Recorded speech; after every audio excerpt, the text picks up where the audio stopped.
Sebelum kita dapat menyaksikan perjalanan Putri Tilly ke reruntuhan.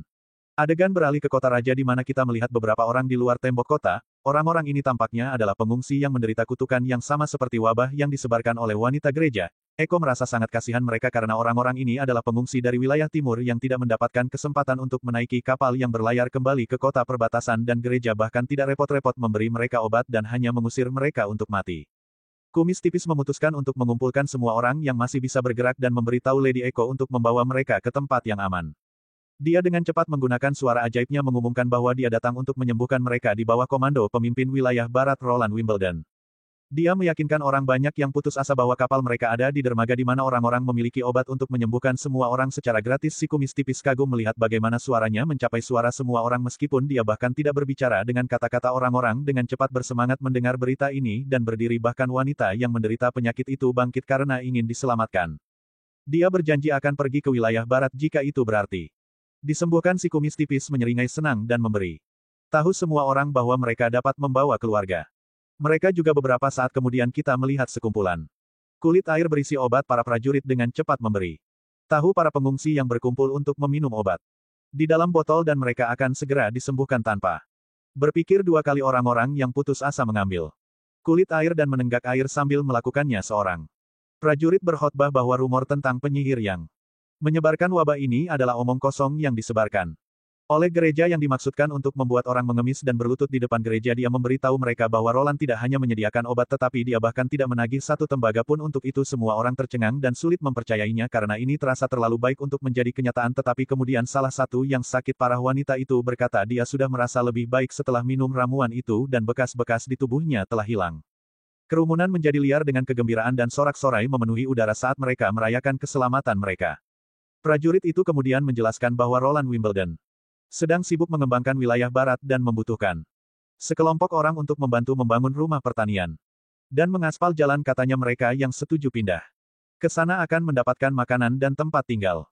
Sebagai kompensasinya dia juga berjanji bahwa setiap orang akan mendapatkan pekerjaan yang sesuai dengan keterampilan mereka dan memberitahu mereka bahwa mereka akan berangkat dalam 3 hari sehingga mereka harus menuju ke kapal jika mereka ingin pergi ke wilayah barat. Kerumunan kembali bersorak dan dengan bersemangat mengatakan mereka siap bekerja untuk Pangeran Roland. Si kumis tipis senang bahwa semuanya berjalan lancar dan yang lebih mengejutkan adalah Margaret juga membantu dengan mengatur kapal. Tidak akan berbohong, aku penasaran tentang mengapa dia setuju untuk membantu dan apa yang ditawarkan anak laki-laki kita padanya untuk membuat pedagang. Seraka itu mengulurkan tangan. Kumis tipis kemudian bertanya tentang tong anggur yang tersebar di sekitar. Theo menjelaskan bahwa mereka digunakan untuk menyimpan air murni. Nona Lily itu adalah cara yang lebih mudah untuk mendapatkannya air ke dalam kota karena temboknya dijaga ketat dan ditutup untuk mencegah kerusuhan massal oleh pengungsi. Dia membusungkan dadanya dan dengan bangga mengungkapkan bahwa mereka menggunakan pintu samping ibu kota yang masih terbuka untuk pedagang. Dan itu semua berkat tautan yang dia sedang bersama penjaga kota raja. Saat itu 2 tentara muncul dan Kapten Brian dengan cepat bertanya mereka apa kabar. Penjaga melaporkan bahwa nona petir yang sedang bertugas sebagai pramuka mengatakan seseorang melompat dari kapal untuk melarikan diri dan mereka mungkin seekor tikus bersembunyi dalam penyamaran. Ya, sepertinya pelarian tikus malang ini tidak berjalan dengan baik dan dia sekarang sedang diinterogasi oleh Kapten Iron Kapak tentang siapa dia dan siapa yang mengirimnya. Orang itu dengan cepat mengungkapkan dia bukan musuh mereka. Dia dengan cepat memperkenalkan dirinya sebagai Hill Fox dan mengklaim Theo tahu siapa dia dengan baik. Sepertinya itu sebenarnya orang yang sama yang Theo temui sebelumnya dan saat itu dia diperkenalkan sebagai seorang penjudi yang kehilangan segalanya dalam perjudian. Tepat di Theo muncul dan mengisi kapak besi dengan mengatakan bahwa rubah adalah tikus yang baru direkrut yang seharusnya menyebarkan informasi. Theo tidak berharap dia menyusup ke masa dan mengambil risiko terinfeksi. Jadi mereka penasaran mengapa dia mempertaruhkan nyawanya untuk beberapa intel. Fox dengan cepat mengakui dia sudah tahu bahwa semua orang di sini bekerja untuk Roland Wimbledon bukan Timothy. Saat itulah Theo memutuskan mungkin yang terbaik untuk menyingkirkan orang ini karena dia tahu terlalu banyak dan bisa menimbulkan ancaman bagi rencana mereka. Namun Fox dengan cepat bersikeras bahwa dia juga bersedia bekerja dengan kapak besi. Roland tidak membelinya meskipun dia jelas tidak ingin mempercayai tikus yang sudah bekerja untuk Timothy. Tetapi Fox dengan cepat menaikkan taruhannya dengan Menyatakan bahwa dia sebenarnya adalah musuh Timothy. Tiba-tiba sedikit botol jatuh dari saku Fox dan Theo cukup terkejut mendengar bahwa dia sebenarnya adalah musuh Timothy. Theo membungkuk untuk mengambil botol yang tampak mencurigakan dan Fox dengan cepat mengklaim itu adalah obat suci gereja yang dia ambil dari pasar gelap dengan harga tinggi, kemudian dengan cepat mengungkapkan keinginannya untuk bergabung dengan kru Roland karena dia juga ingin Timothy dihancurkan juga. Kumis tipis bertanya kepada Theo apa pendapatnya tentang situasi tersebut. Theo menjelaskan bahwa ketika dia tidak yakin apa yang benar atau tidak, dia biasanya memilih taruhan paling aman yang di sini berarti memutuskan untuk Nightingale bergabung dalam adegan dan memberitahu Theo untuk menyerahkannya padanya untuk mencari tahu apakah Fox berbohong atau tidak karena dia adalah detektor kebohongan yang hidup dan bernapas. Dalam beberapa saat Fox membocorkan semuanya dari awal. Dia mengklarifikasi bahwa dia tidak berbohong atau tidak. Tidak bangkrut dari perjudian dan istrinya juga tidak berselingkuh. Ini hanya cerita-cerita tinggi. Sebenarnya dia dulunya adalah bagian dari topi merpati. Sebuah kelompok sirkus yang tampil di distrik-distrik dalam ibu kota. Kelompok itu tidak terlalu besar tetapi mereka adalah tim yang erat dan Fox bertemu istrinya selama waktu. Itu setelah mereka menikah. Mereka menabung cukup uang untuk membeli rumah di ibu kota tetapi semuanya hancur ketika Timothy memulai perburuan penyihirnya di bawah pemerintahannya yang keras. Patroli menjadi gila mencari tersangka dan istri Fox ditangkap di tipis tuduhan sebagai penyihir. Kemudian Fox berpikir dia bisa menyuap penjaga penjara untuk membebaskan istrinya atau setidaknya mendapatkan kesempatan untuk melihatnya, tetapi bajingan serakah yang kotor itu hanya mengambil uangnya dan masih tidak akan membiarkannya melihatnya. Mereka berjanji dia bisa memilih. Dia bangun kemudian tetapi ketika dia akhirnya mendapat panggilan dia sudah menjadi mayat yang hancur. Sejak saat itu Fox bersumpah dia akan mendapatkan keadilan untuk istrinya, tetapi penjaga yang bertanggung jawab atas kematiannya lolos dengan hanya 10 cambukan. Dan yang Fox dapatkan hanyalah 3 emas royal sebagai kompensasi atas kehilangan istrinya. Jika itu tidak menggosok garam pada luka, saya tidak tahu apa tujuan utama Fox dalam hidup adalah membalas dendam pada Timothy. Dia mengumpulkan dukungan dari teman-temannya di kelompok sirkus dan karena mereka tidak benar-benar tangguh dalam pertempuran, mereka menggunakan keterampilan mereka untuk menyusup ke berbagai organisasi bawah tanah mereka, mengumpulkan intelijen tentang Timothy dan menyebarkannya ke musuh-musuhnya. Saat melakukan ini dia juga bertemu Theo dan mengawasi dia yang seharusnya bekerja untuk Timothy untuk menyingkirkan pengungsi dari kota, tetapi Fox akhirnya menemukan bahwa Theo sebenarnya bekerja untuk Roland. Jadi di sini dia masih terikat dengan kursi, bersikeras bahwa dia ingin bergabung dengan Roland. Jika itu berarti menjatuhkan Timothy, dia siap untuk membocorkan semua detail menarik yang dia miliki tentang Timothy untuk mewujudkannya. Setelah pria itu selesai berbicara, Theo menoleh ke Nightingale dan memintanya untuk menangani masalah itu cepat, meyakinkannya bahwa Fox berkata jujur dan tidak ada yang tidak jujur dalam apa yang dia katakan, namun dia tidak yakin apakah dia benar-benar akan berguna bagi mereka. Sementara Theo masih memutuskan apakah akan mempertahankan Fox. Fox terkejut dengan bagaimana Pangeran Roland membiarkan para penyihir hidup dan menyelamatkan begitu banyak pengungsi. Dia bertanya-tanya apakah Timothy sangat baik hati. Istrinya mungkin masih hidup. Nightingale Smiles melihat rubah itu tidak terpengaruh oleh perilaku Roland yang tidak biasa, jadi pada akhirnya mereka memutuskan untuk membiarkannya bergabung dengan mereka dan dengan cepat melepaskan tangannya. Theo menyuruhnya untuk tetap bersamanya, dan membantu di sekitar kota. Untuk saat ini Theo kembali ke hotel yang sama di mana dia bertemu dengan Palu Hitam lagi. Pria besar itu senang obatnya bekerja, mengatakan bahwa tanpa itu kedua orang bodoh yang dia pegang pasti sudah mati. Sekarang gadis kecil itu berterima kasih kepada Theo untuk menyembuhkan wabah, bertanya-tanya apakah dia bekerja dengan gereja. Theo merahasiakan identitasnya dan mengklaim bahwa obat itu berasal dari petinggi keluarga kerajaan dan gereja hanya memutar cerita tentang penyihir yang menyebabkan wabah. Jadi dia ingin bantuan semua orang di sini untuk menyembuhkan semua dari Palu Hitam. Rakyat jelata menjadi bersemangat dengan ini dan bertanya apakah klien Theo benar-benar membiarkan mereka menjual obat anak laki-laki kita. Theo membenarkannya dan menjelaskan bahwa kliennya sangat marah dengan gereja karena menipu publik. Dia khawatir jika gereja terus menyebarkan propaganda dan mengubah semua rakyat jelata ke pihak mereka, mereka akan berakhir dengan menguasai seluruh kerajaan. Itulah mengapa klien Theo yang merupakan anak laki-laki kita Roland tentu saja ingin menyembuhkan semua rakyat jelata kota. Theo membuang kantong air berisi air murni lili dan memberitahu tikus-tikus itu bahwa mereka dapat menjualnya seharga 10 perak dengan 40% potongan itu diberikan kepada mereka. Orang-orang itu bersemangat dengan prospek menghasilkan uang dengan cepat.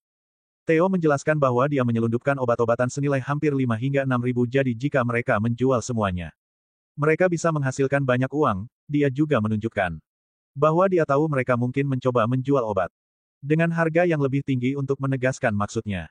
Theo mengayunkan belatinya di atas meja dan memperingatkan mereka bahwa kliennya tidak memaafkan mereka yang mencoba bermain kotor, jadi sebaiknya mereka menghindari penipuan terhadap orang lain. Keuntungan mereka sendiri. Dia juga Memberitahu mereka untuk tidak menjual saham sekaligus. Untuk menghindari scalping dan itu masalah mereka mulai. Sekarang lalu dia bertanya untuk terakhir kalinya apakah mereka siap untuk pekerjaan itu. Hammer tetap diam sejenak. Lalu meraih belati dan dengan percaya diri mengatakan. Dia semua masuk setelah mendengar respon Theo dengan cepat memberitahunya bahwa obatnya akan tiba di penginapan. Dalam 2 hari saat matahari terbenam. Adegan berikutnya membawa kita ke gereja di mana orang-orang berbaris.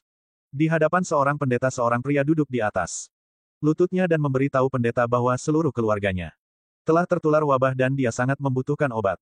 Suci dia menjelaskan bahwa dia ditipu oleh tikus pasar.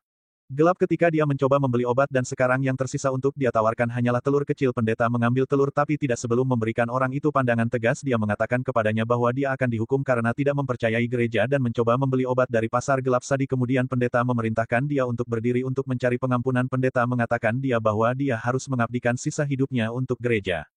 Orang itu dengan cepat setuju dan berkata dia siap untuk mengabdikan hidupnya sekarang juga. Tiba-tiba orang lain masuk dan memberitahu pendeta bahwa ada laporan tentang seseorang yang menyelundupkan orang sakit keluar kota. Berita ini menjadi kejutan besar bagi pendeta itu. Tak lama setelah kami menemukan seorang pendeta sedang menginterogasi pria ini yang mengaku untuk mendapatkan berita yang lebih menarik.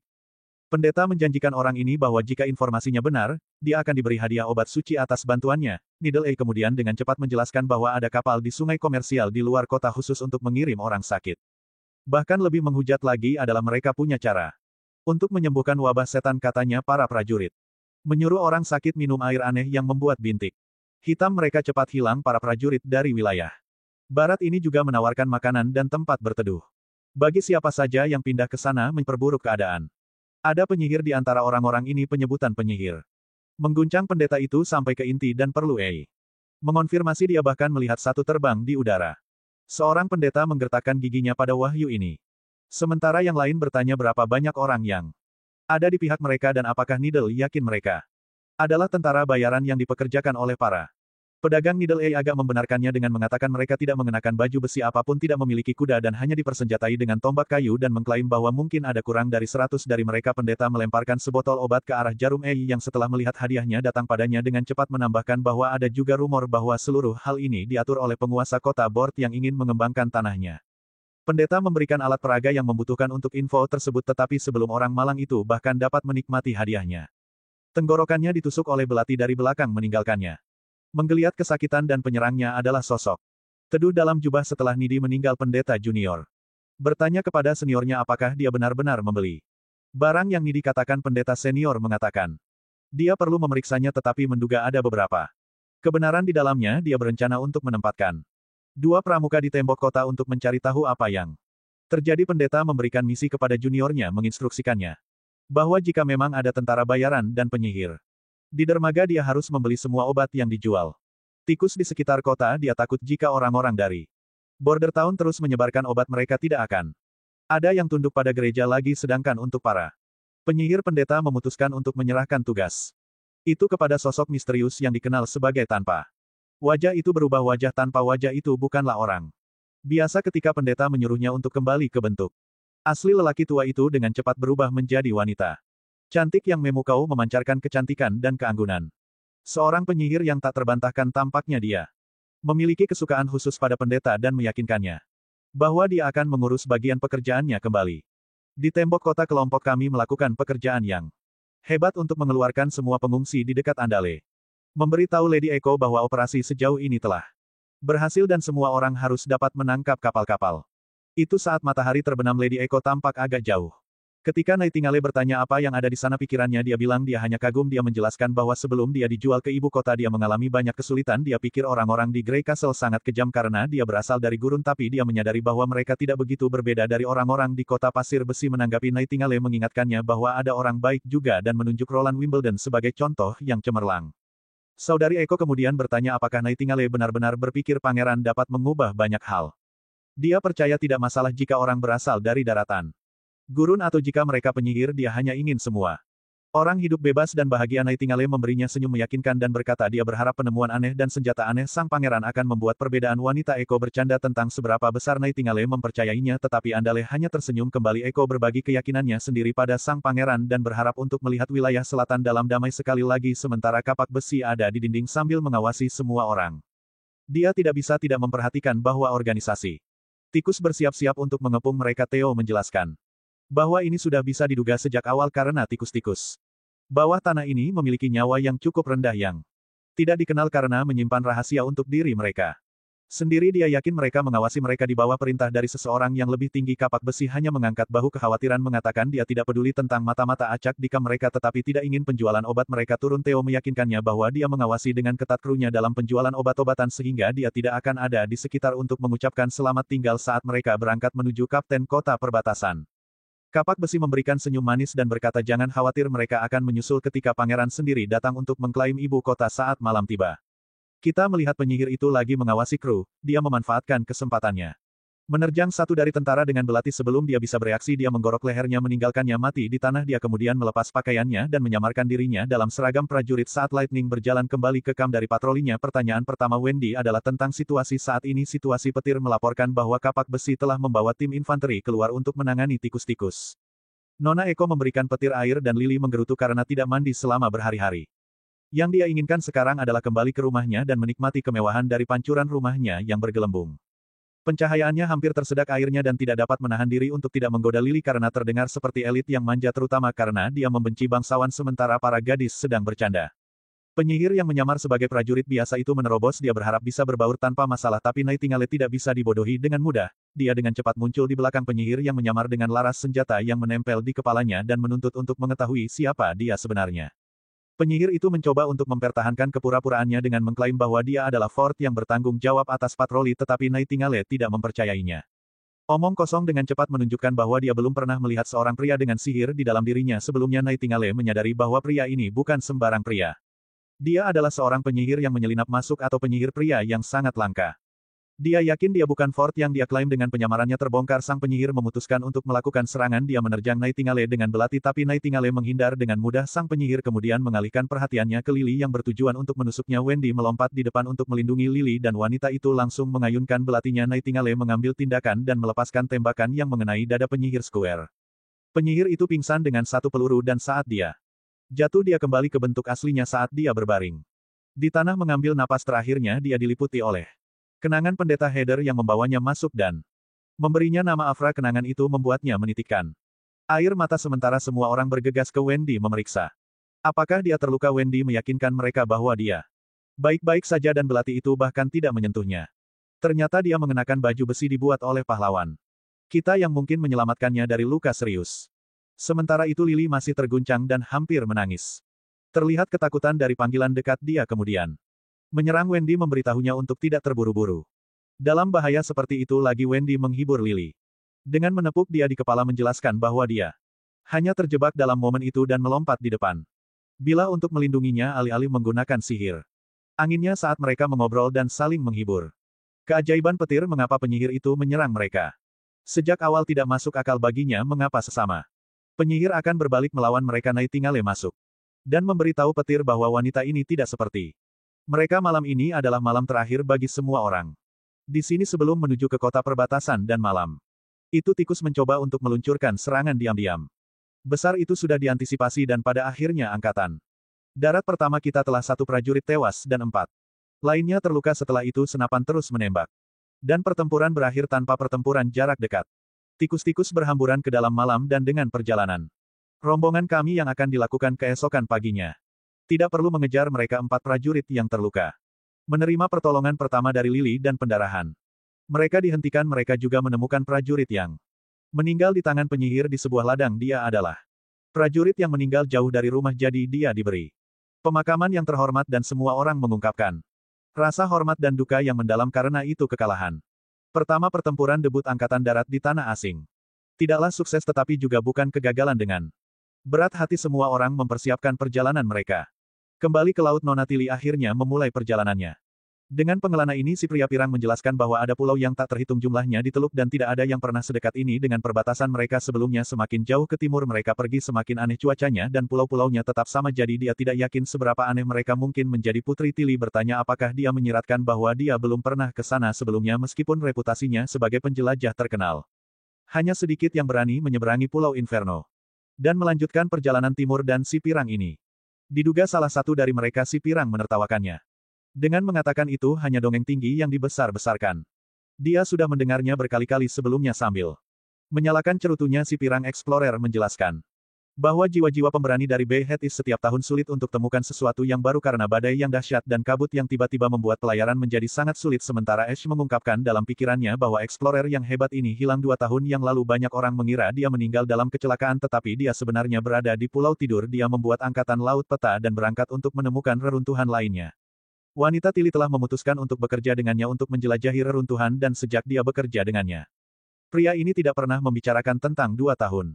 Dia hilang dan Tili juga tidak menyebutkannya meskipun dia mungkin tahu tentang masa lalunya. Sementara Tili menjelaskan bahwa badai di sekitar sini sebenarnya cukup menakutkan. Petualang itu setuju menambahkan bahwa penyihir benar-benar menakjubkan. Dia menyebutkan bahwa jika bukan karena penyihir bernama Molly mereka akan hilang. Tiba-tiba pancing Molly terpancing dan dia berseru bahwa ada ikan besar yang tertangkap di kailnya. Petualang masih kagum dengan bagaimana Molly memanggil perisai besar kemarin untuk melindungi kapal mereka. Dia mencatat bahwa krunya telah berhenti membenci penyihir karena itu. Jadi dengan cara tertentu badai itu ternyata menjadi berkah. Dia mengungkapkan bahwa dia selalu berpikir penyihir akan membuat penjelajah terbaik di dunia. Tili dengan senang hati menyatakan bahwa sudah ada satu penyihir yang dikenal sebagai penjelajah terhebat. Petualang itu tampaknya setuju dan kedengarannya seperti mereka mungkin berbicara tentang petir. Sementara itu Molly mengaitkan ikan lain dan yang ini terlihat lebih besar dari yang terakhir. Pria yang berdiri di dekatnya benar-benar tercengang oleh apa yang akan keluar dari air begitu Molly berbalik. Monster laut aneh dengan ribuan gigi tajam menerjangnya yang bertujuan untuk melahapnya dalam satu tegukan, tetapi Ash cepat bertindak menyelam bersamanya. Pedang raksasa dan mengiris monster itu menjadi 2 bagian. Dia memberitahu semua orang untuk mundur lalu menyerang ke depan dengan pedangnya menebas monster yang tersisa dengan kecepatan kilat dan membunuhnya. Dalam satu serangan cepat setelah berurusan dengan monster laut, Ash memeriksa Molly untuk memastikan dia oke. Molly meyakinkannya bahwa dia baik-baik saja. Ash kalau begitu beralih ke petualang bertanya tentang makhluk laut mengerikan ini. Petualang menjelaskan bahwa monster ini adalah setan laut legendaris. Mereka terkenal karena menyamar sebagai ikan biasa hanya agar mereka dapat menipu para nelayan untuk menarik mereka ke atas kapal. Ada mitos bahwa jika mereka memakan manusia mereka menumbuhkan lengan, tapi itu semua hanya omong kosong. Pada kenyataannya mereka dikenal sebagai iblis. Mata Tili membelalak kaget saat penyebutan iblis. Saat itu salah satu anggota kru menyadari bahwa kabut telah mulai mengelilingi area tersebut. Pria yang dikenal sebagai ngomong-ngomong Thunder dengan cepat berteriak kepada semua orang untuk menurunkan layar karena mereka memasuki Phantom Waters. Kalau dipikir-pikir, ayah Lightning juga bernama Thunder dan dia seorang petualang seperti dia. Sepertinya kita akhirnya menemukan ayah Lightning. Sementara itu Thunder menjelaskan bahwa saat mereka semakin dekat dengan Pulau Hantu, jenis setan yang sama yang baru saja mereka buru akan muncul dalam jumlah yang lebih besar. Batu kabut dan makhluk lain membuat tempat ini terasa seperti medan perang hantu. Itulah sebabnya banyak penjelajah datang ke sini, tetapi sedikit yang menemukannya pintu masuk ke reruntuhan. Untungnya mereka tidak perlu khawatir tentang semua itu sekarang karena hewan peliharaan Molly yang seperti jeli membimbing mereka dengan aman. Thunder sekali lagi terkagum-kagum oleh betapa kacau wilayah itu. Hewan peliharaan selalu memperingatkan mereka tentang bahaya di depan. Ash kemudian bertanya apakah semua pulau ini terendam air, dan Guntur menegaskan bahwa mereka seperti pulau tidur namun pasang surut naik dan turun jauh lebih cepat di sini, sekitar sekali setiap setengah bulan, dan kecepatannya luar biasa seperti ada lubang besar di bagian bawah yang menyedot semua air di dekatnya. Guntur mengira semuanya aktivitas gelombang Teluk terikat ke tempat ini. Jika mereka beruntung mereka mungkin melihat pulau utama muncul dari putri air. Tili bertanya mengapa mereka tidak menunggu sampai pasang surut sehingga mereka tidak perlu khawatir tentang menabrak batu apapun saat berlayar. Thunder menjawab bahwa mereka tidak bisa menunggu karena ketika air surut mereka tidak akan dapat melihat sungai Crimson Spectre yang merupakan satu-satunya cara untuk mencapai reruntuhan. Dia menunjukkan humera aneh di air dan bahkan para wanita pun penasaran tentang hal itu. Guntur menjelaskan bahwa ini adalah ikan sisik kardinal yang unik di Pulau Phantom dan mereka akan segera melihat sungai Crimson Spectre dalam kemegahannya sepenuhnya. Putri Tili menyala ketika dia melihat segerombolan ikan besar. Dia akhirnya mengerti sungai Crimson Spectre bukanlah sungai sungguhan sama sekali, tapi hanya sekelompok ikan sisik kardinal yang berenang bersama membuatnya tampak seperti ada sungai merah di bawahnya. Tili bertanya mengapa ini terjadi. Thunder menjelaskan bahwa itu karena pulau utama. Rupanya pulau itu berbentuk seperti piramida dengan ruang berongga besar di dalamnya. Ikan-ikan bertelur di sana dan ketika air surut dan pulau mulai terlihat, ikan-ikan merasakan perubahan itu dan berbondong-bondong keluar. Selama mereka tetap berada di sungai Crimson Spectre, mereka akan sampai ke tujuan mereka setelah berlayar di sepanjang sungai Crimson. Untuk sementara Pulau Phantom yang megah akhirnya terlihat meninggalkan semua orang kagum. Salah satu kru dengan cepat mengikat perahu ke batu besar Saat semua orang melompat keluar, Putri Tili bertanya. Apakah dialah yang mendirikan tiang untuk memarkir?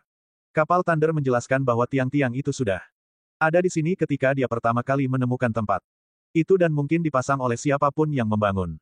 Reruntuhan. Wanita Ash kemudian bertanya di mana reruntuhan itu dan Guntur mengatakan mereka tepat di atas mereka. Sehingga mereka harus menuju ke atas untuk mencapainya.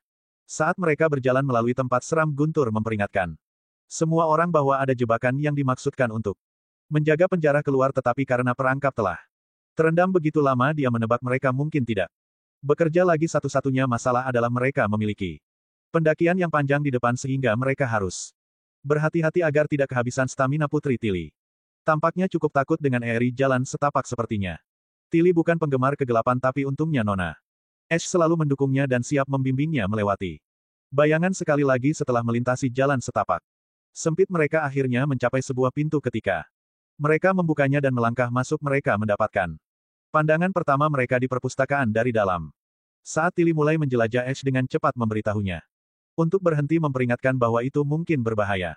Tetapi Thunder meyakinkan mereka dengan mengatakan mereka tidak perlu khawatir karena dia dan timnya telah menjelajahi tempat ini sebelum dia menunjuk. Ternyata tidak ada banyak hal di sini kecuali beberapa meja dan kursi batu karena mereka sudah mengumpulkan semua keajaiban batu-batu yang tersebar di seluruh lantai. Sekitar 30 total, ditambah penjelajah lain telah melewati sini juga, jadi dia cukup yakin tempat itu telah dibersihkan. Tetapi sepertinya Tili tidak menyerah. Dia melihat sesuatu yang rahasia di dinding dan mulai merobek. Itu membuat semua orang takjub. Dia menemukan batu ajaib besar tertanam di dinding. Ash dengan cepat memutuskan untuk menariknya keluar, tetapi Lily menyuruhnya untuk tidak melakukannya. Sebaliknya, dia mendekati kristal dan energi sihir Crimson mulai terpancar darinya. Saat energi meningkat, energi merah mulai meledak keluar dari kristal. Saat itulah Thunder menyadari bahwa Tili mungkin mencoba membuka sesuatu yang hanya bisa diaktifkan oleh penyihir. Anggota kru lainnya sama sekali tidak tahu apa yang terjadi dan sebelum keadaan menjadi lebih buruk, wanita Ash masuk meraih Tili seperti balita dan mulai kehabisan kekacauan. Pada saat yang sama, sebuah tangga tiba-tiba jatuh ke tanah dari atas didukung oleh beberapa rantai kokoh. Pikiran Thunder terkena baut tiba-tiba saat dia melihat tangga di depan matanya mungkin mengarah ke ruang rahasia. Semua orang cepat menaiki tangga dan ketika mereka mencapai puncak, Putri Tili menemukan batu lain tertanam di dinding dan yang ini terlihat seperti kristal es yang akan Anda temukan di kerajaan musim dingin yang abadi. Thunder juga kagum dan menunjukkan bahwa batu seukuran ini bisa bernilai banyak di pasaran. Tili meyakinkannya bahwa dia akan mendapatkan bagian jarahannya seperti yang mereka setujui. Setelah berjalan-jalan sedikit lebih jauh, mereka menyadari tempat baru ini adalah ruang hidup yang terbengkalai. Ada beberapa buku di sini juga, tetapi bahkan Tili yang biasanya cukup tajam mengalami kesulitan membacanya karena bahasanya tidak dikenal. Dia memutuskan untuk membawa seluruh harta karun pengetahuan bersamanya seperti yang telah mereka rencanakan. Thunder kemudian memeriksa teleskop. Tetapi yang dia lihat hanyalah hitam pekat. Mungkin karena rusak, Putri Tili memanggil Ash untuk membantu memindahkan piring perunggu yang berat. Ketika Ash mendorongnya ke samping, mereka menemukan batu lain di bawahnya. Tili segera mengulurkan tangannya ke sana dan batu itu bereaksi dengan bersinar dengan cahaya merah tua yang tebal. Sang putri memberitahu temannya bahwa batu itu terus-menerus menarik sihirnya dan dengan cepat Ash menyuruhnya mundur, tetapi sang putri mengungkapkan bahwa itu sudah terlalu terlambat dan bersikeras dia hanya butuh sedikit waktu lagi untuk menyelesaikan prosesnya. Keadaan menjadi semakin buruk karena tanah mulai bergetar dan Guntur mulai batuk parah. Matanya jatuh pada teleskop lagi dan karena penasaran dia membuat kesalahan besar dengan melihat melalui itu yang membuatnya benar-benar bingung ketika dia melihat pintu besar yang tampaknya terhubung ke kedalaman neraka itu sendiri. Kembali di Border Town, kita melihat sang pangeran memegang surat yang dikirim oleh saudara perempuannya dan dikirim oleh gadis merpati kecil kita. Di dalam surat tersebut, Putri Tili menulis bahwa karena saudaranya juga membantu para penyihir, jelas bahwa gereja telah menjadi musuh mereka. Dia mengungkapkan bahwa dia seorang penyihir juga yang mungkin tidak mengejutkannya karena itulah satu-satunya alasan penyihir lain mempercayainya. Singkatnya, dia senang bahwa dia mendapatkan kepercayaan penyihir itu dengan hatinya yang baik. Alih-alih memperlakukan mereka seperti alat, tidak seperti para bangsawan, dia juga senang dengan semua penemuannya dibuat sebagai isyarat niat baik dan untuk membangun hubungan yang kuat antara kedua belah pihak terhadap gereja. Dia memasukkan daftar penyihir pendukung dalam suratnya. Dia dapat memilih orang yang paling dia butuhkan dan meminta Magi memberitahu dia bahwa dia juga memperingatkannya bahwa dia tidak akan mengirim lebih dari 5 penyihir sehingga dia akan lebih baik menyusun rencana transportasi yang baik. Gereja itu serakah dan pada akhirnya akan mencoba mengambil alih keempat kerajaan. Jadi dia berharap dia siap untuk melawan mereka ketika saatnya tiba. Dia juga akan memberikan dukungan penuh untuk membantu melawan gereja dan membuat dunia di Mana penyihir tidak didiskriminasi dengan catatan manis. Itu begitulah surat itu berakhir pangeran berterima kasih kepada gadis merpati karena telah mengantarkan surat itu dan mengatakan kepadanya bahwa petir telah pergi ke kota raja dengan kapal-kapal dan akan kembali. Dalam beberapa hari-hari sementara itu dia bisa nongkrong dengan Nana atau Liv jika dia ingin bermain atau dia bisa mandi dan beristirahat tepat saat dia kembali bekerja. Dia tersentak oleh keributan di luar. Dia panik. Berharap wilayahnya tidak diserang, tetapi ketika dia melihat keluar dia melihat laboratorium kimia terbakar. Sang pangeran bergegas ke laboratorium dan ketika dia sampai di sana asisten laboratorium memohon padanya untuk menyelamatkan guru mereka yang benar-benar terluka.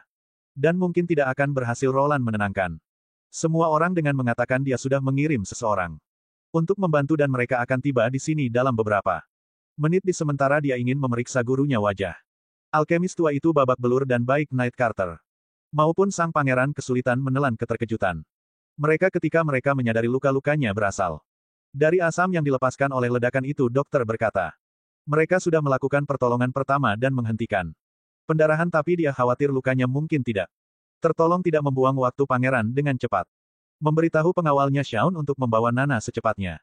Dan Shaun segera merespons. Pangeran memutuskan untuk memeriksa tempat kejadian dengan Carter dan mengingatkan penjaga lagi untuk membawa Nana kembali dengan cepat. Mereka berjalan ke lab dan itu adalah bencana total. Sang pangeran memberitahu Carter untuk tidak menyentuh apapun kecuali dia mengenakan sarung tangan anti korosi. Sang pangeran memperhatikan sebuah botol di dekatnya dan merasa aneh bahwa itu ada di sana. Dia mengambilnya dan menyadari itu terlihat seperti sebotol minuman keras dari The Village Market dengan kurang dari setengahnya. Tersisa dia bertanya-tanya apakah alkemis gila ini mungkin benar-benar orang tua penyanyang bus seperti Rick Sanchez. Kita saat itu tentara datang dan mengumumkan bahwa Nana telah tiba-tiba tanpa membuang waktu. Sang pangeran memerintahkan Nana untuk merawat luka. Sang alkemis Nana dengan percaya diri menyatakan bahwa luka kecil seperti ini tidak menjadi masalah baginya. Dia mengaktifkan kemampuannya dan wajah sang alkemis mulai sembuh. Kulit di jari-jarinya yang telah rusak parah mulai pulih dan datang bersama-sama. Itu cukup mengejutkan bahwa Nana benar-benar menyembuhkan jari-jari sang alkemis yang hilang, terutama karena dia tidak dapat melakukan ini sebelumnya. Bahkan prajurit itu agak bingung karena ada 3 jari yang hilang sebelumnya.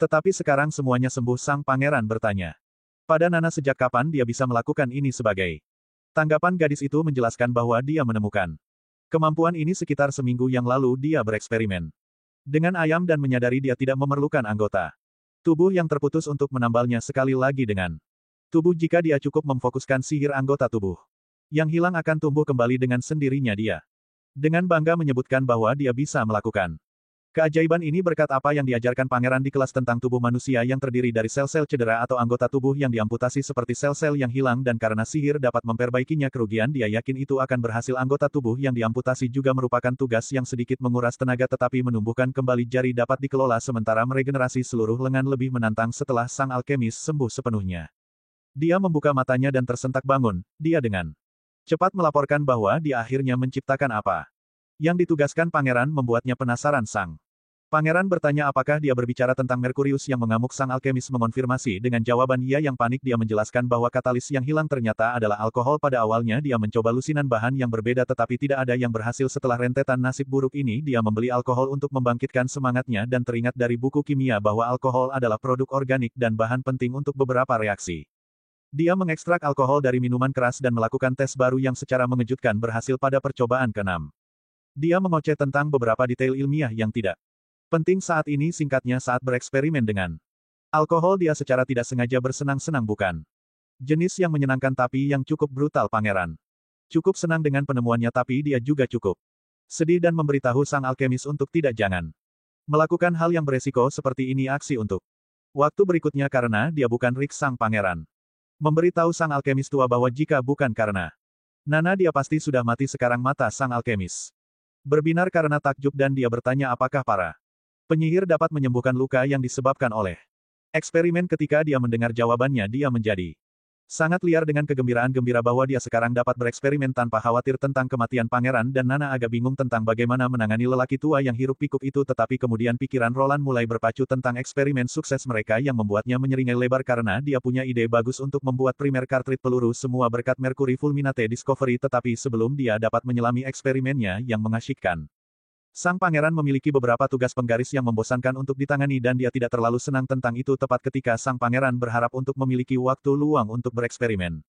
Sebuah surat tiba dari benteng lagu panjang tentang wabah yang melanda seluruh benteng. Dia juga harus memeriksa Anna dan toko Smith, setelah akhirnya berhasil menemukan waktu. Dia duduk untuk menanggapi untuk saudara perempuannya. Sementara kapal-kapal dari kota raja akhirnya tiba. Dalam suratnya sang pangeran menulis bahwa dia senang tentang aliansi mereka dan bertekad untuk menghancurkan gereja dengan segala cara. Dia berjanji untuk memperluas wilayahnya untuk memungkinkan para penyihir hidup bebas. Dan bersemangat tentang para penyihir baru yang tiba. Bulan depan dia juga memetakan rute aman dari Viot ke kota perbatasan untuk menghindari gereja dan memastikan perjalanan yang aman bagi para penyihir. Dia meyakinkan saudara perempuannya bahwa dia akan mengajari para penyihir dasar-dasar begitu mereka tiba di kota perbatasan. Dan setiap penyihir yang berevolusi akan meningkatkan peluang mereka mengalahkan gereja terakhir. Dia memasukkan nama 5 penyihir yang dia pilih dan berharap untuk segera melihat mereka. Yang pertama adalah Lotus dengan kekuatan pembentukan bumi, yang kedua adalah Cande yang menghususkan diri dalam pelestarian negara, yang ketiga adalah Evelyn dengan transmutasi alkohol, yang keempat apakah Hani adalah Beast Handler, dan yang kelima adalah Sylvie yang dikenal sebagai mata sihir. Begitu dia menyelesaikan suratnya, dia memberitahu Nightingale untuk beristirahat. Karena semua orang kelelahan dari perjalanan ke benteng Longsong untuk melawan wabah. Sepertinya Nightingale masih terganggu oleh sesuatu, jadi pangeran bertanya, apakah ini tentang penyihir yang dia bunuh di King City? Nightingale mengakui bahwa dia tidak ingin membunuhnya. Tetapi penyihir itu memancarkan kebencian yang begitu kuat sehingga dia tahu satu-satunya cara untuk menghentikannya adalah dengan mengambil nyawanya. Sang pangeran meyakinkannya dengan mengatakan bahwa omong kosong terjadi dan itu bukan salahnya. Dia menjelaskan bahwa karena dia dibesarkan oleh gereja, dia mungkin melihat semua orang sebagai pengkhianat dan mengubah pola pikir itu akan sangat sulit tanpa interaksi selama bertahun-tahun. Tidak hanya itu, dia juga memberinya penghargaan karena menyelamatkan nyawa Wendy. Nightingale mengangguk dan mengakui bahwa dia telah melakukan yang terbaik untuk menyelamatkan saudara perempuannya yang lain, dan itulah yang penting baginya. Melihat tekadnya, sang pangeran terpesona bahwa dia telah bergerak melewatinya alih-alih memikirkannya. Kemudian Nightingale mencoba mengajukan pertanyaan dan pangeran bertanya apa itu. Dia bertanya jika dia telah melakukan sesuatu dengan Anna sementara semua orang pergi ke kota raja. Pertanyaan itu membuat sang pangeran lengah dan dia dengan patuh bertanya apa yang tersirat darinya. Dia menjelaskan bahwa dia sibuk dengan para pengungsi dan tidak punya banyak waktu sendirian dengan Anna. Jadi dia belum bertepuk tangan dengannya sepertinya.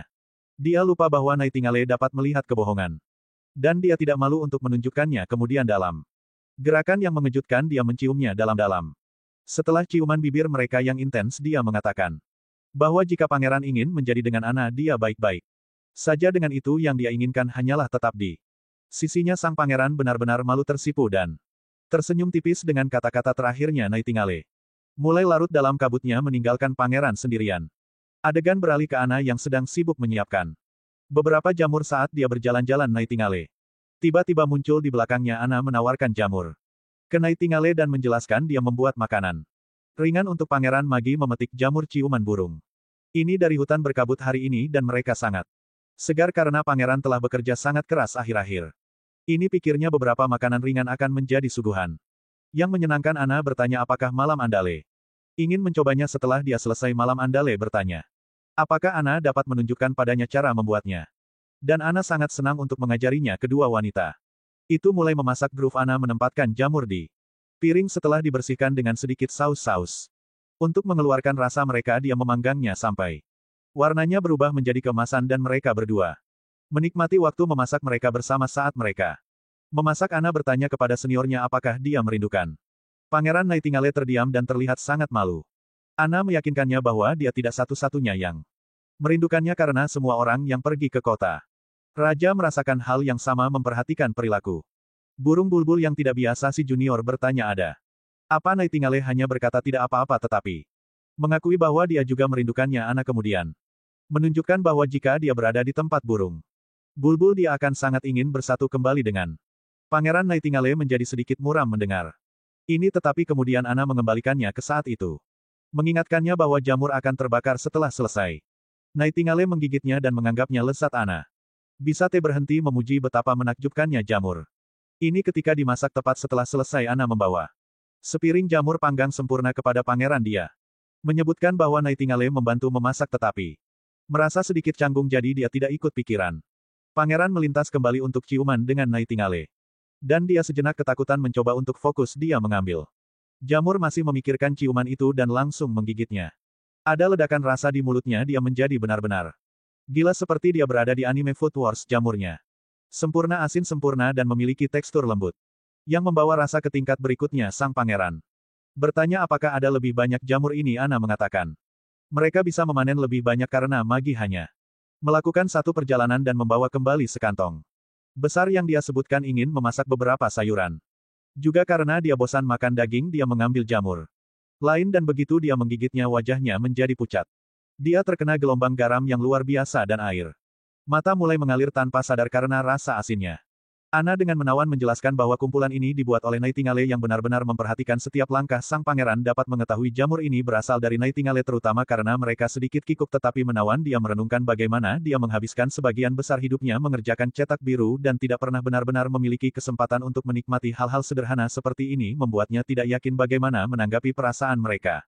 Dia meletakkan piring kembali ke atas meja dan Ana bertanya apakah dia ingin makan lebih banyak jamur di lain hari. Dia meyakinkannya bahwa dia pasti akan melakukannya dan mereka benar-benar lezat. Beberapa hari kemudian adalah hari upacara penghargaan di border tahun di mana orang-orang akan dihormati atas kontribusi signifikan mereka. Sang pangeran merenungkan pencapaian yang telah mereka buat seperti melawan iblis, menaklukkan benteng Longsong, dan segala hal lainnya. Dia mengakui bahwa semua pencapaian ini berkat usaha semua orang yang terlibat. Bukan hanya kaum elit atau seniman tapi rakyat biasa. Yang telah membuat perbedaan besar sebagai tanda terima kasih. Semua orang akan menerima hadiah yang besar, medali khusus yang dirancang oleh pangeran sendiri bersama dengan 100 emas kerajaan dan 5 hektar tanah kerumunan.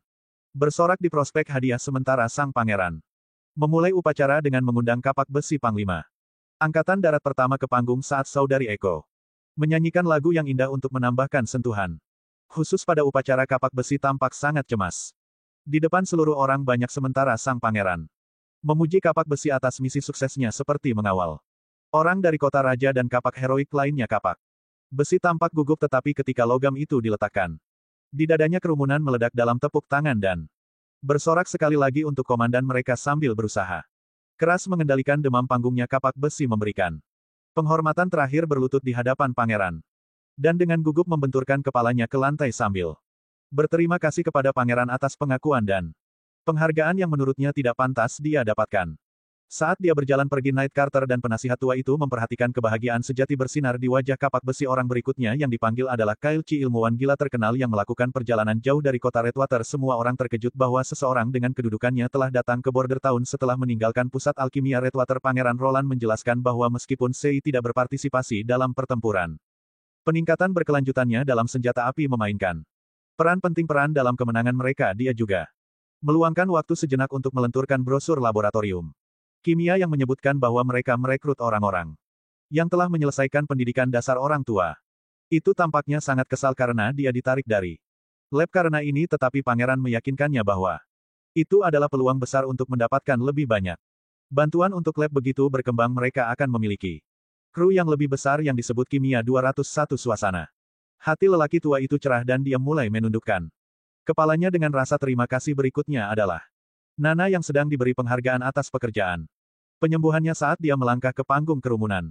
Mulai menyanyikan pujiannya, semua orang berterima kasih padanya untuk saat-saat dia menyembuhkan mereka dan itu benar-benar meluluhkan hati Nana yang diliputi emosi. Dia merenungkan semua kerja keras yang telah dia lakukan dan hampir menangis menyadari dia akhirnya diakui. Sang pangeran menyuruhnya untuk tenang dan hanya menanggapi semua orang antusias. Dia menyeka air matanya, berdiri tegak di atas panggung dan berterima kasih kepada semua orang atas pujian mereka yang murah hati. Begitu upacara berakhir, sang pangeran tampak benar-benar lelah dari semua pidato dan kegiatan. Tepat ketika dia akan tenggelam dalam istirahat yang memang layak dia dapatkan, Nana muncul meletakkan jari di bibirnya dan menyuruhnya diam. Kaget, sang pangeran mengikutinya ke kantornya di mana dia melihat semua penyihir berbaris di lorong. Wanita gulir melangkah maju menawarkan rasa hormat dan memujinya atas kerja kerasnya yang luar biasa. Dia berjuang untuk menemukan yang tepat kata-kata untuk mengungkapkan rasa terima kasihnya. Sang pangeran sedikit gugup mendengarkan saat para penyihir menjelaskan bahwa mereka akhirnya menemukan gunung suci yang mereka cari selama dia tidak mengusir mereka. Mereka lebih dari senang untuk tinggal dan bekerja dengannya. Sang pangeran mengabaikan sanjungan mereka, memberitahu mereka bahwa semua yang dia capai adalah berkat dukungan mereka sehingga mereka tidak perlu merasa berhutang budi. Wendy kemudian melangkah masuk Mengumumkan bahwa semua orang harus menuju ruang makan. Dan sang pangeran akan bergabung dengan mereka segera. Setelah mengganti pakaiannya setelah kerumunan bubar, saudara perempuan gulungan menarik pangeran ke samping mengingatkannya bahwa dia telah membakar lilin di kedua ujungnya. Dia memperhatikan betapa lelahnya dia terlihat dan menyarankan dia perlu lebih menjaga dirinya sendiri. Pangeran menepisnya bersikeras, dia baik-baik saja tetapi matanya yang lelah mengkhianatinya. Sementara itu para penyihir berjalan menyusuri koridor dengan penuh kegembiraan tentang pesta yang akan datang. Mereka semua penasaran tentang persembahan lezat apa yang menunggu mereka di meja makan di tempat tinggalnya. Anna masih bersama pangeran, dia mengucapkan terima kasih kepadanya secara pribadi. Kata-katanya gagal menangkap kedalaman dari rasa terima kasihnya. Sang pangeran sekarang mulai berganti pakaian yang lebih nyaman dengan santai bertanya mengapa dia sangat bertekad untuk tinggal di border tahun. Anna dengan sedikit rasa malu mengakui dia tidak memiliki alasan khusus tetapi menjelaskan bahwa dia akan mengikutinya kemanapun dia pergi. Dia meletakkan kepalanya di dadanya mencari kenyamanan dan kepastian sementara pangeran dan Nana menjadi emosional ketika pria gereja yang saya lupa namanya berdiri di luar pintu berharap untuk membahas beberapa cetak biru jembatan dengan pangeran, tetapi setelah mengintip melalui gerbang menyadari itu bukan waktu terbaik untuk menyela dan memutuskan untuk mencari tahu sendiri. Sementara itu di pinggiran kota di Grey Castle Capital kami bertemu dengan Theo Fox yang membawa kru sirkusnya dan dia memperkenalkan orang pertama sebagai pesulap yang menyamar di Dreamwater untuk mengumpulkan informasi menarik selama barikade pelabuhan Angkatan Laut. Pesulap itu melaporkan bahwa dia memasuki Dreamwater berpura-pura menjadi amnesia, tetapi kebanyakan orang meninggal atau melarikan diri, bahkan pemimpin Tanis dieksekusi oleh tentara penghakiman dan semua orang berebut untuk mengisi kekosongan kekuasaan penyebutan. Tentara penghakiman menarik perhatian Theo. Dia ingat bahwa ini adalah senjata rahasia gereja dan mengambil catatan penting. Penyihir itu membenarkan kecurigaan Theo. Dia menambahkan bahwa upaya Tanis untuk merebut pelabuhan gagal total setelah mundur ke distrik timur. Mereka disergap oleh jari-jari kerangka meninggalkan mereka dengan hanya sekitar 10 orang dalam upaya putus asa untuk menemukan gereja Tanis dan beberapa bawahannya berangkat, tetapi hanya 2 atau 3 dari mereka yang berhasil kembali. Mereka melaporkan bahwa Tanis bertengkar sengit dengan uskup dan akhirnya ditusuk oleh tentara penghakiman. Theo menghubungkan titik-titik dan menyadari bahwa kejatuhan Tanis kemungkinan besar disebabkan oleh terputus dari dukungan gereja penolakan gereja untuk membantunya menyebabkan kematiannya Dreamwater dalam masalah serius, dan Theo dapat melihat bagaimana semuanya jatuh pada tempatnya. Kawan, semua hal politik berisiko tinggi antara kerajaan ini banyak yang harus ditangani, tapi jujur siapa yang peduli. Yang terpenting adalah menyaksikan Roland membersihkan lantai dengan semua orang yang melangkah masuk dan mengumumkan bahwa dia melayani di bawah Roland Wimbledon dan bertanggung jawab untuk mengumpulkan laporan untuknya di seluruh kerajaan. Dengan suaranya yang meninggi dia bertanya apakah ada yang tertarik bekerja untuk Pangeran Roland. Secara keseluruhan kru sirkus bersemangat dan menjelaskan bahwa mereka akan ikut selama Timothy dibawa ke pengadilan. Theo memberitahu mereka bahwa mereka akan bertemu seminggu sekali pada waktu yang ditentukan, dan jika ada yang memiliki laporan mendesak, mereka harus meninggalkan pot bunga ungu.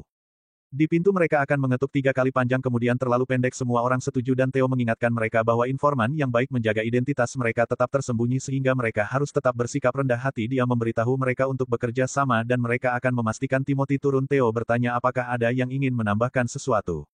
Saat itulah Fox menimpali dengan mengatakan Timothy sudah dalam perjalanan kembali dari wilayah timur.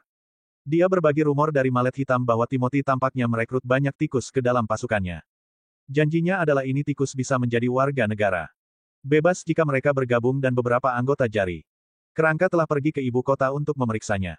Dan sepertinya itu sah. Theo dengan cepat menyadari bahwa tikus tidak bisa menjadi tentara sungguhan. Jadi Timothy mungkin berencana untuk menggunakannya pil gereja untuk membuat mereka bertarung seperti yang mereka lakukan sebelumnya. Theo memberitahu semua orang untuk mengawasi tikus-tikus itu dan laporkan setiap pembaruan. Ini akan menjadi tugas pertama mereka. Adegan berikutnya membawa kita kembali ke kota perbatasan di mana kita melihat semua pengungsi berbaring dan orang di konter mengambil semua informasi tentang setiap orang dan menurut keahlian mereka. Mereka ketika ditugaskan pada suatu pekerjaan, seorang pengungsi datang ke meja resepsionis dan berkata bahwa dia seorang tukang kayu yang terpelajar namun terampil. Petugas mulai menanyakan kepadanya pertanyaan-pertanyaan yang biasa tentang pekerjaan tersebut dan orang itu menjawab dengan percaya diri namun gugup sehingga resepsionis akhirnya memberinya formulir untuk diisi. Saat itu seorang lelaki tua Barov datang dari belakang dan dengan mata sedingin es dia bertanya kepada resepsionis mengapa mereka melakukan pekerjaan yang ceroboh. Kemudian Barov menoleh ke tukang kayu yang dituduh dan menyuruhnya untuk menunjukkan tangannya. Pria itu dengan enggan mengulurkan tangannya. Barov menunjukkan bahwa jika orang ini adalah tukang kayu sungguhan, tangannya tidak akan begitu kasar, tangannya seharusnya mengilap dan kuat karena memegang kayu dan bernoda hitam karena menggambar garis yang sulit dibersihkan, ditambah lagi orang itu terus menghindari kontak mata yang merupakan hal yang tidak berguna. Tanda bahwa dia berpura-pura. Kebanyakan orang bertindak seperti itu ketika mereka mencoba mengingat sesuatu. Mereka tidak pernah benar-benar mengalami dugaan tukang kayu mulai panik setelah terungkap menghadapi hukuman. Dikirim ke tambang atau diusir dari wilayah Barat Barov. Bertanya kepadanya untuk terakhir kalinya apakah dia dapat mengkonfirmasi ceritanya. Wajah pria itu menjadi pucat saat dia menyadari keseriusan situasinya dan dengan cepat mulai membenturkan kepalanya ke lantai. Mengakui bahwa dia mempelajari semuanya dengan melihat tetangganya para penjaga membawa si pemalsu pergi dan resepsionis kagum dengan wawasan Barov mengomentari pengetahuannya yang mengesankan tentang pertukangan kayu. Barov menolak pujian itu, menjelaskan bahwa dia memperoleh keterampilan ini selama perekrutan Drive in the Months of Demons. Barov menyarankan resepsionis untuk memperhatikan individu dengan seksama ketika mereka menjawab pertanyaan. Hanya mereka yang menjawab dengan percaya diri dan akurat yang layak untuk dievaluasi secara pribadi oleh sang pangeran. Dia juga menekankan untuk tidak mengecilkan hati orang lain dari berbohong, dengan memperingatkan mereka tentang hukuman berat.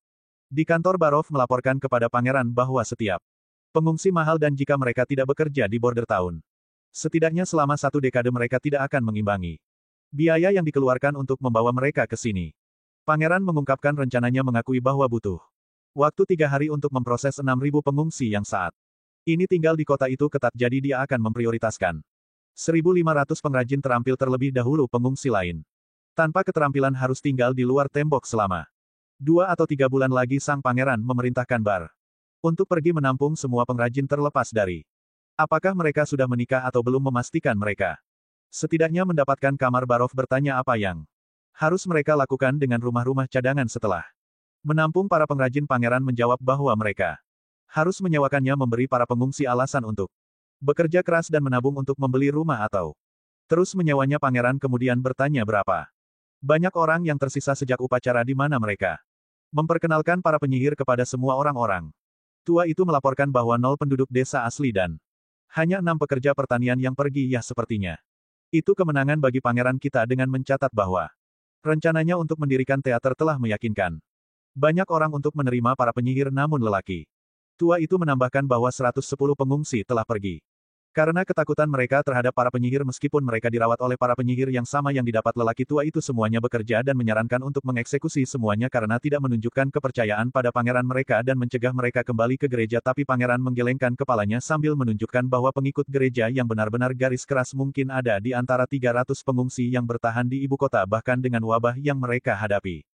Terlalu keras kepala untuk mengubah pandangan mereka tentang penyihir. Yang mereka inginkan hanyalah pergi, dan dia tidak akan mulai mengeksekusi orang hanya karena kepercayaan mereka sudah ketinggalan zaman. Adegan bergeser ke kerumunan yang berkumpul di mana sang pangeran mengungkap inovasi tak terduga yang merupakan sepeda anggota inti kastil. Melihat alat aneh beroda 2 itu dengan rasa ingin tahu, K.N. Carter mengangkat alisnya dan berkata bahwa menjaga keseimbangan di atas roda-roda itu tampaknya sulit dan mempertanyakan bagaimana alat itu bisa menggantikan kuda. Pangeran itu dengan santai melompat ke atas sepeda dan menunjukkan cara kerjanya. Saat dia mengayuh sepedanya, dia dengan antusias menjelaskan bahwa dia berencana untuk memproduksi sepeda ini secara massal. Dia bahkan memanggil suster sah untuk membuat sketsa posisi berkendara sehingga mereka dapat mengajari orang-orang di kota. Tujuannya adalah membuat moda transportasi baru ini dapat diakses oleh semua orang, menjanjikan bahwa bahkan masyarakat umum akan merasakan kemewahan ini dan harganya hanya sepasang bangsawan kegembiraan.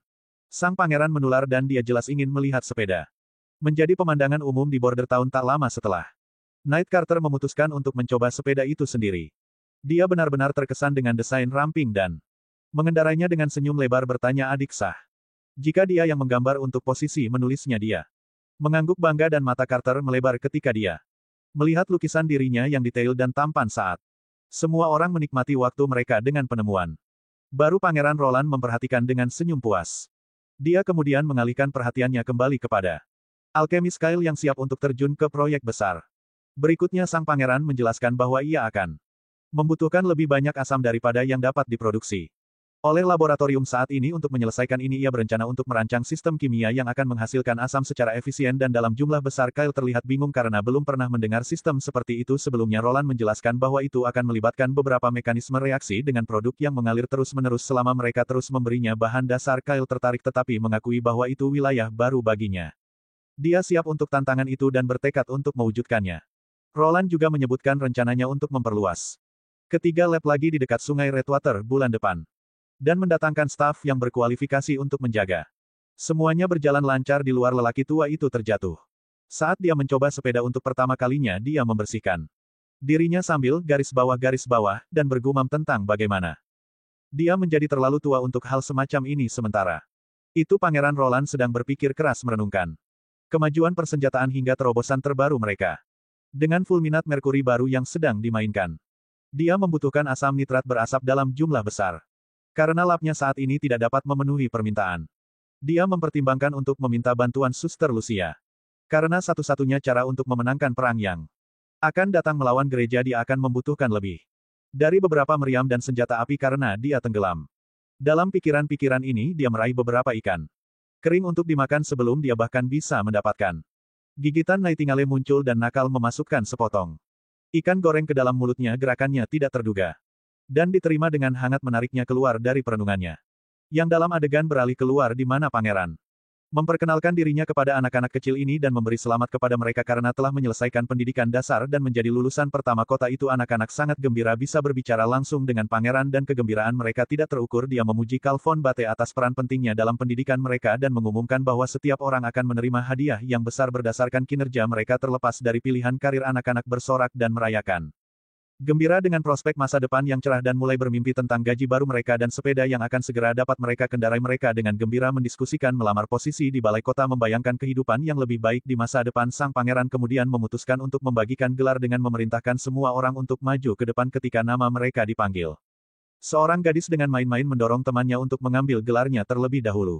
Anak laki-laki itu dengan enggan melangkah maju dan pangeran menyerahkan gelarnya kepadanya.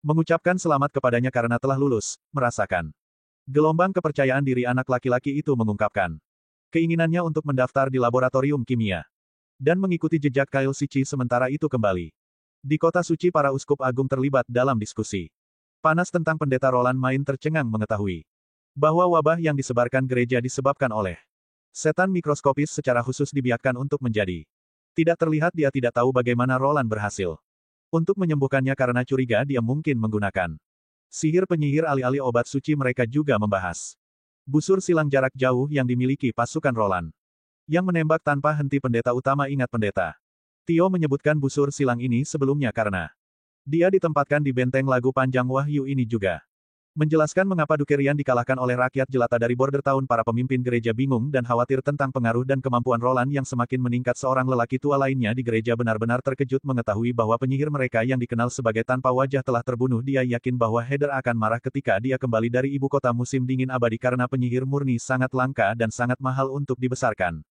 Gores bahwa penyihir murni bahkan lebih berharga daripada tentara penghakiman.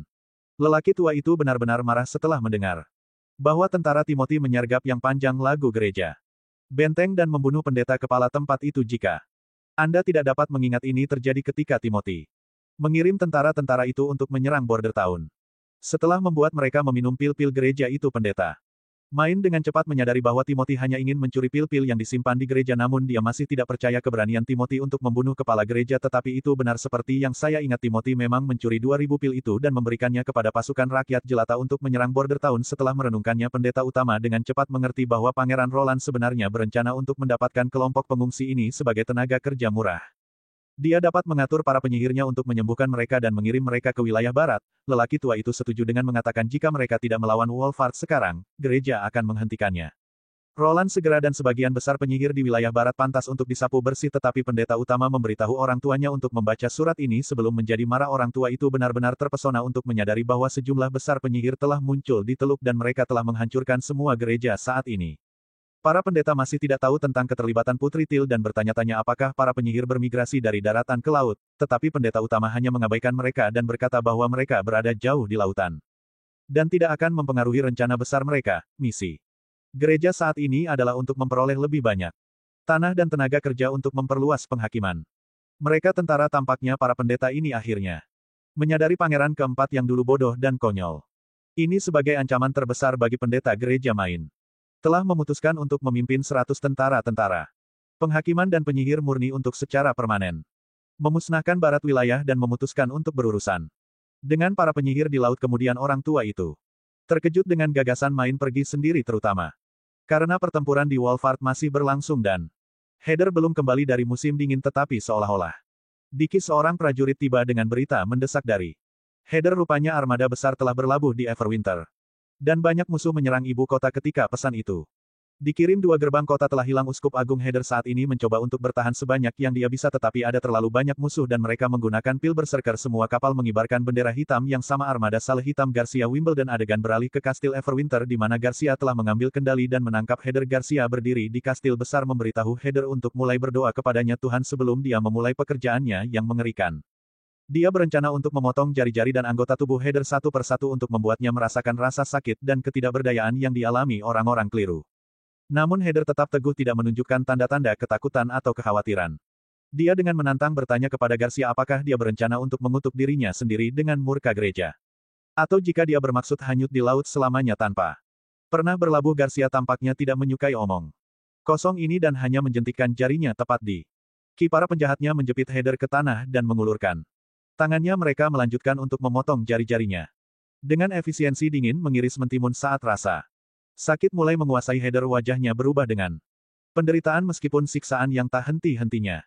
Matanya berkaca-kaca tetapi dia tetap bertekad untuk tidak menyerah. Prajurit Garcia melanjutkan tugas mengerikan. Mereka memotong jari-jarinya yang tersisa tetapi tekad Heder tampaknya tak tergoyahkan meski tubuhnya gemetar. Karena rasa sakit, kepala Kabala klan Batu Pasir melihat Garcia dan bertanya apakah ini benar-benar diperlukan. Karena penderitaan biasanya hanya diperlukan untuk intimidasi atau interogasi. Garcia jelas kesal menjawab dengan pertanyaan tajam tentang apakah kepala Kabala bahkan mengerti bagaimana gereja menyiksa para penyihir. Kemudian tawa Heder pecah dengan cepat meningkat menjadi tawa maniak. Dia memberitahu mereka bahwa mereka jelas tidak memahami kekuatan gereja atau pentingnya pekerjaannya. Heder menjelaskan dengan jelas bahwa Garcia telah menempelkan tangannya ke dalam rahang singa dan musuh-musuh gereja akan dilenyapkan, tetapi Garcia hanya menertawakannya dan mengatakan dia akan lebih dari senang untuk menunggu hari itu tiba. Adegan dibuka dengan Ana dengan senang hati menggali es krimnya. Antusiasmenya manis seperti makanan yang dia nikmati. Sang pangeran tidak bisa menahan rasa takutnya, yakin bahwa tidak peduli dari era apa mereka berasal, gadis-gadis selalu menikmati es krim. Ternyata sang pangeran telah menemukan resep sederhana hanya menggunakan gula, air kuning, telur, mentega, dan susu untuk membuatnya es krimnya. Tepat waktu karena gadis-gadis lain segera bergabung. Dalam adegan itu Magi masuk dengan rambutnya yang acak-acakan oleh dedaunan dan pangeran bercanda bahwa mereka pasti telah menjarah sarang burung lagi. Dia mengeluarkan surat dan menyebutkan bahwa musim panas dimulai besok dan sebelum dia bersiap untuk kembali ke Teluk dia meminta Magi untuk mengantarkan surat itu ke Tili. Magi menerima surat itu dengan percaya diri. Sementara itu petir ingat bahwa dengan akhir bulan mendekat Magi akan segera meninggalkan istana pangeran.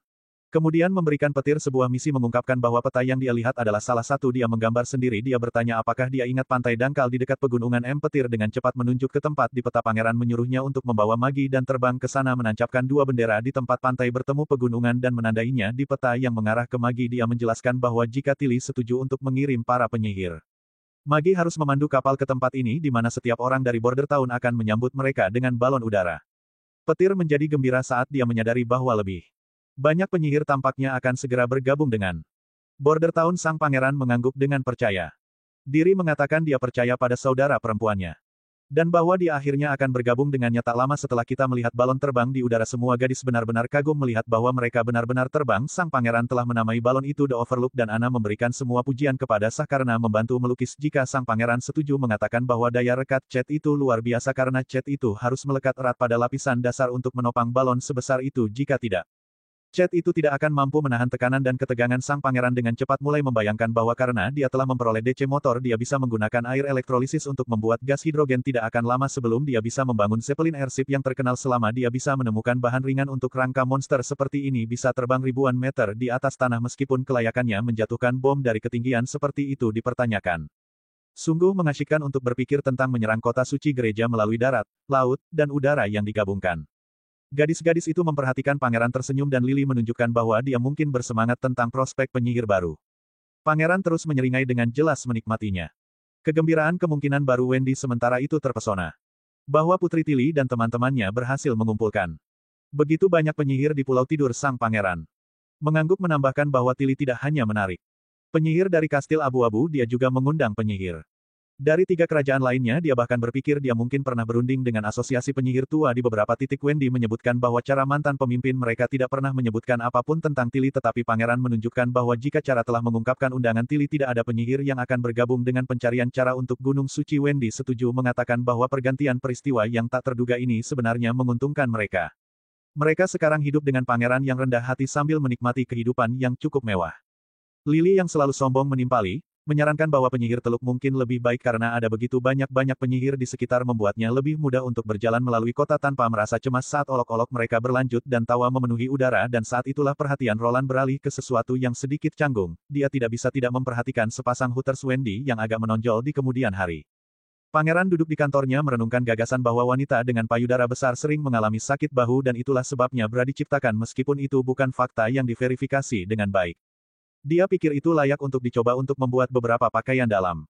Dia berpikir tentang bagaimana seiring bertambahnya usia anak dia mungkin menghadapi masalah serupa dan dia lebih suka menghindari masalah payudara kendur. Dia mulai mendesain beberapa bra yang menandai lompatan inovatif lain di era lama ini. Keesokan harinya balon itu melambung ke langit sekali lagi, kali ini membawa tidak hanya penyihir tetapi juga Margaret dan seorang pedagang. Mereka sangat gembira dan kagum bisa terbang untuk pertama kalinya. Petir menyebutkan bahwa dia telah menjelajahi daerah tersebut dan menandainya di peta. Margaret memberinya acungan jempol untuk pekerjaan yang dilakukan dengan baik. Sang pangeran beralih ke Merchant Marlin menggodanya tentang apakah dia akan buang air besar celananya karena tingginya. Marlin mengakui itu benar-benar menakutkan melihat ke bawah dari tempat yang sangat tinggi dan merasa seperti dia diambang serangan panik. Pangeran menyuruhnya untuk tenang, menjelaskan bahwa itu adalah respons alami bagi seseorang yang kakinya tidak menyentuh tanah untuk waktu yang lama. Pertama kali seperti bagaimana orang bisa mabuk laut di kapal pertama mereka voyage. Margaret sementara itu terpesona oleh balon raksasa tetapi Marlin tetap skeptis. Dia bertanya-tanya apakah penyihir mengendalikannya dengan kekuatan mereka, tetapi si pirang dengan tenang mengoreksinya dengan mengatakan bahwa Ana hanya mengelola api dan balon itu mengapung karena selama kamu terus memberinya udara panas, balon itu akan naik secara alami. Sang pangeran setuju dan menambahkan bahwa udara panas naik dan udara dingin turun, itulah sebabnya balon itu disebut balon udara panas.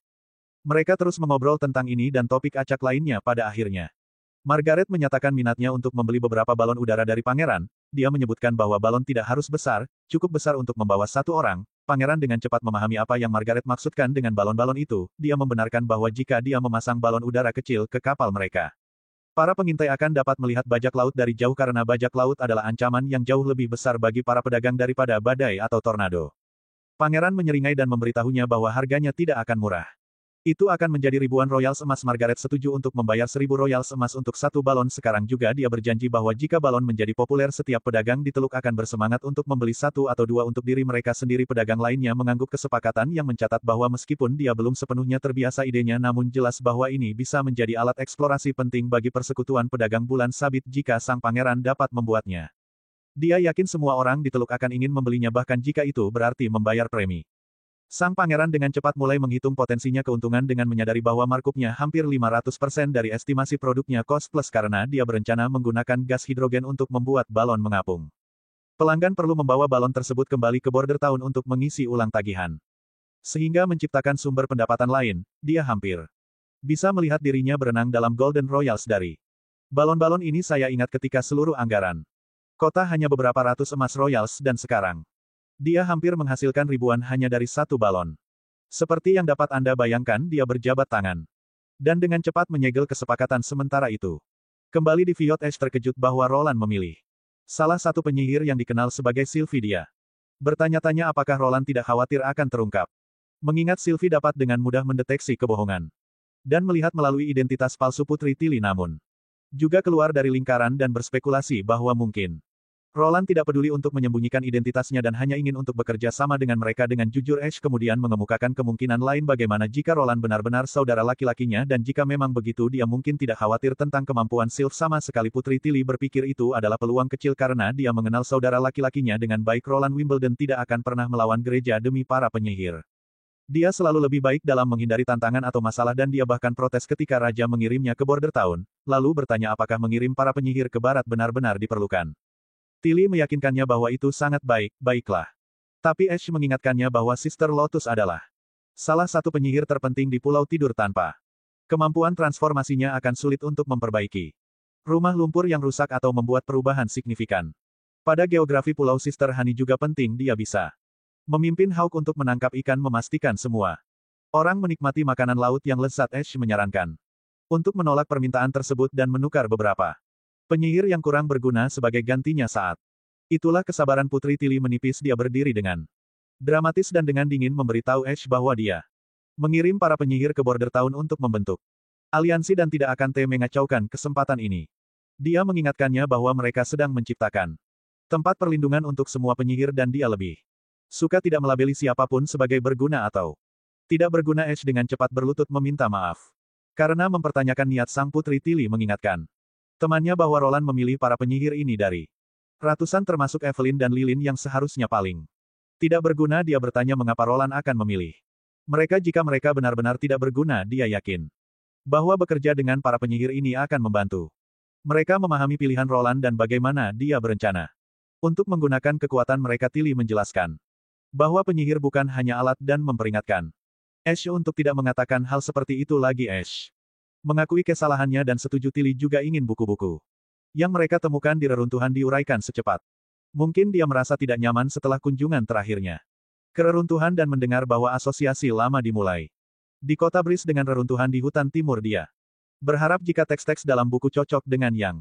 ada di kedua lokasi itu mungkin akan mengungkapkan hubungan. Sepertinya Tilly benar sekali. Mantan pemimpin Asosiasi Penyihir cara telah buku menyeramkan yang dia gunakan di usahanya untuk menemukan Gunung Suci. Tetapi dia akhirnya dibunuh oleh iblis. Tilly kemudian meminta maaf kepada Ash karena memarahinya dengan sangat kasar sementara dia masih tidak setuju dengan melabeli para penyihir sebagai tidak berguna. Dia mengakui bahwa jika Lotus pergi terlalu lama itu akan mempengaruhi Pulau. Tilly berencana agar Lotus kembali ke Teluk sebelum musim dingin tiba. Sebagai gantinya dia akan mengirim beberapa penyihir pertempuran ke Border Town untuk menangkis monster dalam beberapa bulan. Iblis dia cukup yakin bahwa Ash juga akan pergi bersamanya di Border Town selama musim dingin dan tentu saja wanita berwajah bekas luka tinggi kita dengan cepat setuju untuk ikut dengan Putri Tilly setelah semua hubungan mereka tampak lebih seperti pasangan yang penuh kasih daripada sekedar kawan.